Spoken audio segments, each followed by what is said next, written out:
This is from yardbarker.com. Offensive free agents from the Bills that could be targeted by the Browns.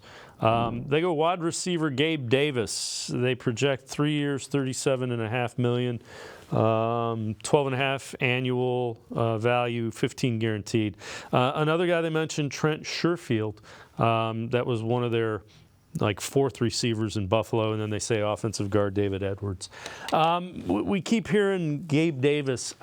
I don't know that he's the quote-unquote number two, but he's an intriguing guy if you can get him a little cheaper than what they project at $12.5 million. See, for me, Gabe Davis, I'm in on because, looking at what the Browns did during the Joe Flacco run, I think Gabe Davis fits this. And, look, Amari, with each passing year, you just think, obviously, the athleticism will probably start, inching back a little bit. I still think there's going to be more than enough to obviously be very, very successful in 2024. But Gabe Davis is a home run hitter. Gabe Davis is a vertical threat. And this is something, obviously, we talked about that the Browns significantly need to find a way to keep within their offense. That is one thing they need to keep from the Joe Flacco run and make sure it is part of 2024. The other two names on that list, look, I am not interested in anybody else's number 4 wide receiver. Nope. Browns have 75 of them. I don't need any others. As far as offensive line play, I am not going to pay for a veteran. I will draft. This is an excellent offensive line class at the offensive tackle position and at the guard position. But two names that probably you would affiliate probably to Ken Dorsey. Both running backs, both played with Ken Dorsey's offense in Buffalo in 2022. One is running back Avery Moss from the Indianapolis Colts. Moss had a really good year this year for the Colts and dealt with a difficult situation where Jonathan Taylor missed a lot of time and then Moss was in. So Moss would maybe kind of be relatable to whatever the situation will be for Nick Chubb this year with the Browns. And then the other one, I'm not sure he's going to get out of Houston after the year he had. But Devin Singletary, who we all know well from the playoff game, was part of the Buffalo Bills running back room in 2022, had a very successful season as a runner and a receiver.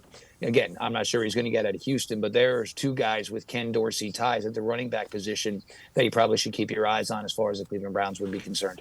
Do you think Davis can be that number 2 guy opposite Cooper? I think if you look at what he can do and what he's capable of, and he's a low reception, high yardage type of guy. And what you think, could you possibly get 3,000 yards between Amari Cooper, David Njoku, and maybe a Gabe Davis? And then you piecemeal another 1,000 out of Elijah Moore, Cedric Tillman, your running backs, your other tight ends. And then all of a sudden you're around that 4,000 yard mark that most teams are trying to achieve. I think it's something the Browns absolutely have to consider. Because if they can get somebody like Gabe Davis who can be successful, it's certainly going to make things easier for Amari Cooper. It's going to allow David Njoku to do what he did last year, where people just were fearing giving up the big play. And once the Browns started to achieve the big play, we saw what we've always talked about with David Njoku, that he is too big for safeties to cover. He's too fast for linebackers to cover. Gabe Davis makes a lot of sense because some of these other free agent receivers, I know a lot of people want to use the name Calvin Ridley, but I think Calvin Ridley's game is a lot more like Amari Cooper's than it would be somebody that can help in that aspect.